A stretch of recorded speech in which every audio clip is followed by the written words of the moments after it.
Welcome to the Suborbital Pilot Ground School Instructional Video Part 1. I'm David LeFrancois, and I'll be presenting the ground school material on the suborbital space environment. I authored the Suborbital Pilot's Ground School Manual. I'm a professional engineer with a Master of Science degree in Space Studies from the University of North Dakota's School of Aerospace Sciences. I've been a licensed pilot since 1991, and my experience includes teaching aviation ground school. In 2008, I applied to be an astronaut with the Canadian Space Agency and ranked in the top 2% of the 5,000 applicants. Currently, I'm the President and Operations Manager of the Beyond Blue Aerospace Corporation. The objectives of this lesson are to become familiar with the divisions of the atmosphere and describe the atmospheric layers based on their thermal properties, the layers of the ionosphere according to electron density, and the protection that the magnetosphere provides. Key altitude milestones as a crew ascends in a rocket ship from the ground towards space are shown in this table. At approximately 3 kilometers above the Earth's surface, supplemental oxygen is required by pilots and passengers. About half of the Earth's atmosphere is within the first 5.3 kilometers.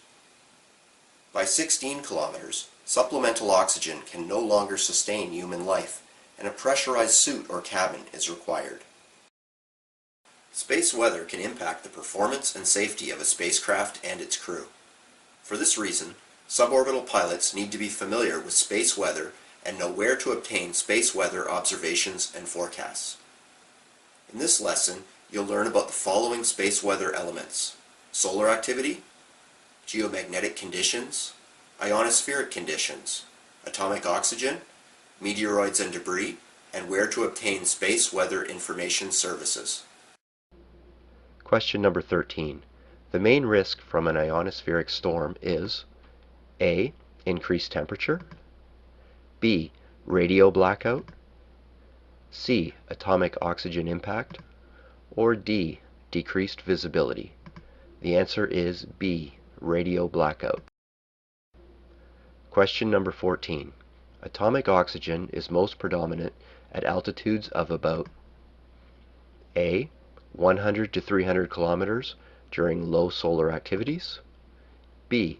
200 to 400 kilometers during low solar activities, C. 200 to 400 kilometers during high solar activities, or D. 100 to 300 kilometers during high solar activities. The answer is B. 200 to 400 kilometers during low solar activities. Question number 15. Most meteoroids disintegrate by around A. 70 to 80 kilometers above the Earth's surface, B. 60 to 70 kilometers above the Earth's surface, C. 50 to 60 kilometers above the Earth's surface, or D.